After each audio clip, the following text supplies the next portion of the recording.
Welcome back to Media 7, where I'm discussing the rules and responsibilities of reporting suicide with Clive Lind of Fairfax Media, psychotherapist Nettie Cullen and Merrin Statham of Suicide Prevention Information New Zealand. Clive, we've talked largely so far about getting the good word across and projecting public health information. Clearly that's not the news media's only interest in reporting suicide. How would you define the public interest in reporting a particular suicide story? About 520 people commit suicide every year, and that is an appalling statistic. I mean, it is greater than the road toll, and you've only got to look at the efforts that go into, promotion of trying to keep the road toll down and drownings, etc., etc. By comparison, however, what's talked about with suicide is just very, very little, and therefore there is a public interest there about these cases. Now, the first thing that I would have to say straight away is that every case is different and every case needs to be treated with the utmost sensitivity.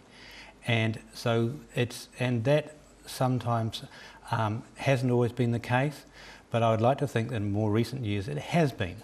And there have been some worthwhile stories about it.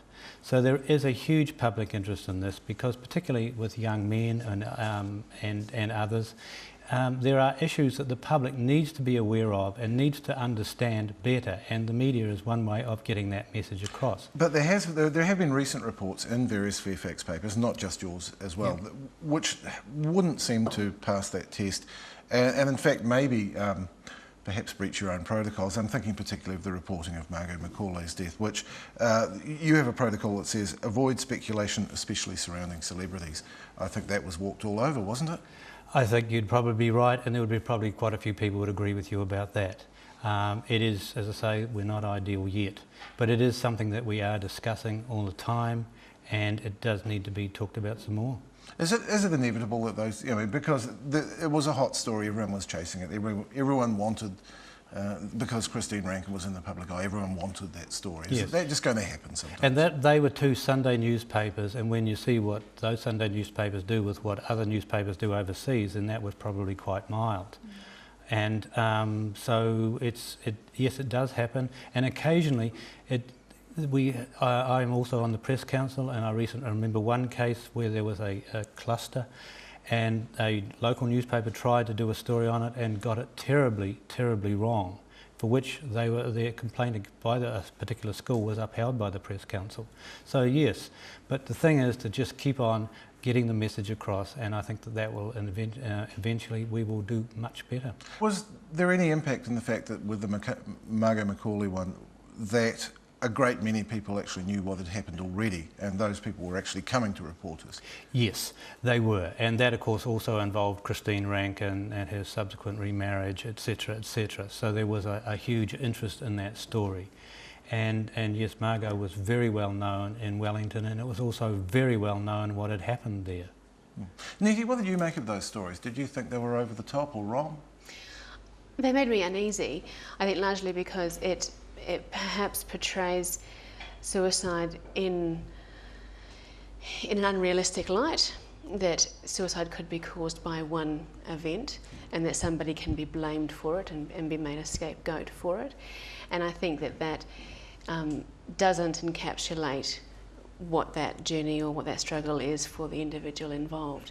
There are a lot of factors that come into play when you've got somebody who's got to the point where killing themselves is a solution to whatever's going on for them. It's very rarely even one huge event. It's very rarely one event. And by the same token, I presume you wouldn't say that someone had killed themselves merely because they saw a news report. It just became part of the picture. Of course, of course. What did you make of it, Merrin? We had an indication that it was going to happen. I certainly didn't expect that it would happen in relation to Christine Rankin's appointment as a commissioner. And I think that in the enthusiasm of media to unpack Christine Rankin's suitability for the role, they trod all over a very delicate and difficult and personal story. I find that difficult to reconcile with the public good. Now, another context in which youth suicide has been mentioned quite a lot lately, particularly in the New Zealand Herald, is in looking at methamphetamine addiction. Is that an appropriate place to discuss youth suicide? There's a public service dimension to that, isn't there? Well, there's a lot of different issues that you've just put in there, Russell. Feel free to unravel them. Yeah, I'll try.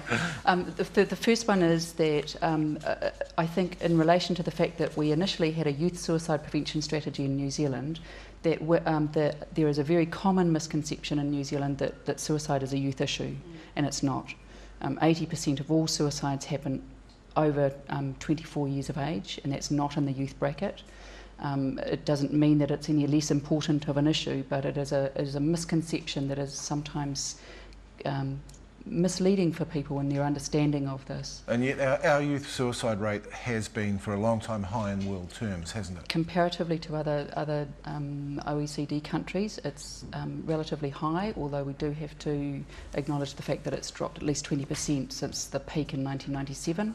Thank goodness, but we've got a long way to go, and there are still some risk groups that hold that place. Okay, you mentioned suicide clusters before. Can you explain to me what a suicide cluster is?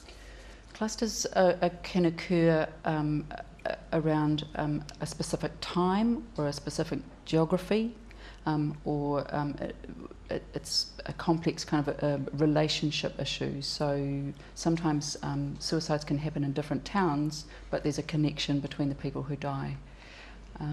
So we look at the proximity over time or place. They often tend to, in media reporting, they often tend to be blamed on the internet. But they've been going on for a lot longer than that, haven't they? Sure.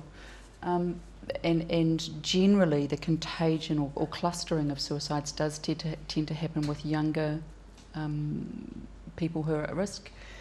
Yes, they have been happening a long time. I think that new media with regards to the internet is a challenge for online communities to decide how best to regulate or best to modify or best to equip their community to deal with suicide risk. I think BIBO, I know, have done a lot of work internationally looking at how they empower their online community to do that work, and I think that that's the way to go rather than looking at a blanket legislation approach. Yeah, because I have to say, particularly some of the British reporting on the Bridge End suicide cluster, which perhaps wasn't quite as much of a cluster as it looked anyway, really did sheet home blame to BIBO and gave the impression that these young people shouldn't be allowed to post a tribute to their departed friend, which seems harsh. That seems denying them a way of dealing with it. The tribute situation is a highly emotive one, and this is where you've got public health and research knowledge clashing against grief and bereavement in an individual situation. And while the internet has provided a whole different forum for people to remember their loved ones on, it does have a powerful impact on those people who access that. And for somebody who is desperately seeking some kind of recognition, love, being remembered for something, that can seem like a very attractive thing to do. It's pretty dangerous. Nettie, the young people that you deal with, do they answer to that description? Do you recognise what Merrin's talking about there? Yeah, absolutely. I think when you're dealing with young people, you're also dealing with people who don't have the same sort of sense of mortality, if you like. I sometimes wonder whether they see death in the same way as an older person does. Not that I perhaps don't see it as quite so permanent. What they do see is their name in lights, the possibility of their name in lights, the fantasy of their name in lights, which in that moment, in that sort of very short time frame when they're feeling very desperate, can be enormously appealing. It can seem like a wonderful romantic Absolutely. idea, can't it? Yeah. But those people, I presume, aren't actually reading Clive's papers. I mean, there's been young people don't read newspapers, and there's been some discussion about that in Jim Tully's paper, not least. So what media are they looking at? The radio, the news, they certainly see front pages of newspapers. They're all over the place. Last word to you, Clive. The protocol, do you seriously hold hopes that this is going to become an industry-wide code? How far away are we? I do have real hopes that will happen. I think people have seen that we do need to keep on going, that in fact there is further debate to come, and if we sign up to a protocol involving all media, then we can move forward from there. And so, yeah, I'm optimistic towards the end of this year. when the furthest research comes out and discussions will continue, we will continue to make progress. But there will always be points to debate. This is not going to get to a point where we'll end. It will not. And particularly with changing media, I mean, one of the ones we haven't talked about is texting, which is now a very powerful way of getting a message about to lots and lots of people. Yeah, well, we've talked about it here, and I hope we've done some good. We will conclude this discussion here. Thank you to Clive Lind, Nettie Cullen and Mirren Statham. And if what we've talked about here has raised issues for you or your family, and you need someone to talk to, you can call Lifeline on 0800 543 354.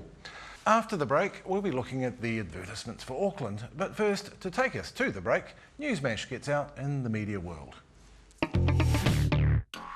The media battle over interrogation in America took a bizarre turn with right-wing talk radio host Mancow Muller agreeing to be waterboarded to show it wasn't really torture.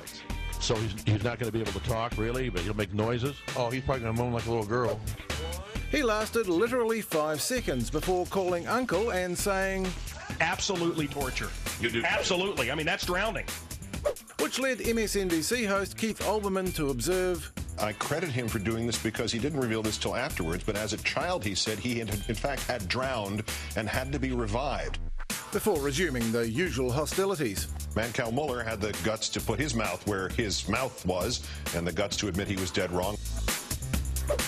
Meanwhile, in the White House, Macon Phillips, the wunderkind from Blue State Digital who ran Barack Obama's stunning internet campaign, had his first real public moment, fronting the launch of a new government services YouTube channel. And he turned out to be Pizza Boy! Yes, he looked like the guy in the thriller who hacks the security codes, but he sure has the jargon. So join your government at their websites and blogs, through videos and photos, in social networks, through widgets and podcasts, and much more. And join him they did, bringing open minds, reasoned arguments, and a passion for civics. Or not. Meanwhile, over to someone who claims not to have known what YouTube was until 6 weeks ago. As the world waited for Susan Boyle's second appearance on Britain's Got Talent, it became clear that she had not, in fact, sprung fully formed from her cottage. Here she is on stage 25 years ago at Motherwell FC's Fir Park Social Club, a ring-in a singing contest against a club from the Midlands.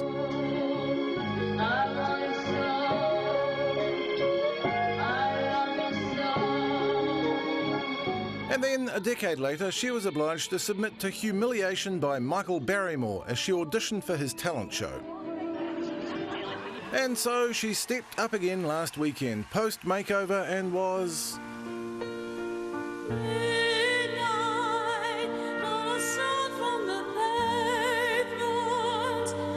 pretty shabby, to be honest, but she got up for the climax.